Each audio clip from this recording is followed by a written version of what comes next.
आप सभी का स्वागत है दोस्तों। आप सब कैसे हैं कमेंट बॉक्स में जरूर बताइएगा। और आप सबके लिए एक प्यारा सा छोटा सा लेके आए हैं गाली गीत अगर हमारा अच्छा लगेगा तो कमेंट बॉक्स में अपनी राय जरूर बताइएगा कि हमारा गाली गीत आप सबको कैसा लगा। इलेक्शन में ठाड़ होई के घूमे समधी के बहिनी हो। इलेक्शन में ठाड़ होई के घूमे समधी के बहिनी हो। हाजी के करिए हमारा पे मोहरिया, सीताराम से बनी। हाजी के मरिए हमरा पे मोहरिया, सीताराम से बनी। हथवा मोहर लइके निकल कवन रामा, हथवा मोहर लइके निकल कवन रामा। अब हम मारब तोरे पे मोहरिया, सीताराम से बनी।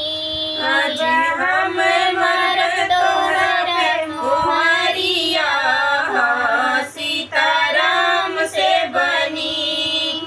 इलेक्शन में ठाड़ होई के घूमे बुआ के बहिनी हो। इलेक्शन में ठाड़ होई के घूमे बुआ के बहिनी हो। आज हमारे हमरा पे मोहरिया, सीताराम से बनी। आज के मारे हमरा पे मोहरिया, सीताराम से बनी। अपने महलिया से निकले कवन रामा, अपने महलिया से निकले कवन रामा।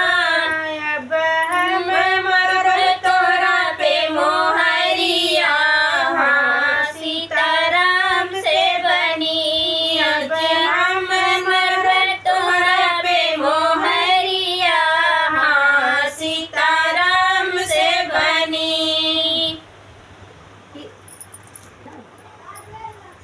इलेक्शन में ठाड़ होई के घूमे दुल्हे के बहिनी हो।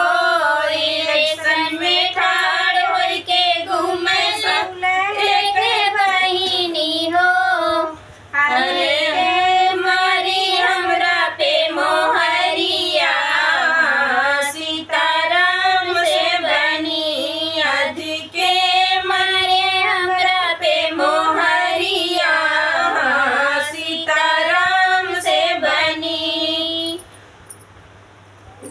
अपने महलिया से निकल कवन रामा, अपने महलिया से निकल कवन रामा। हम मरब तोरा पे मोहरिया, सीताराम से बनी। आज हम मरब तोरा पे मोहरिया, सीताराम से बनी। हमारा गाना यही समाप्त होता है दोस्तों। मिलते हैं नए गाने से नेक्स्ट वीडियो में, तब तक के लिए धन्यवाद।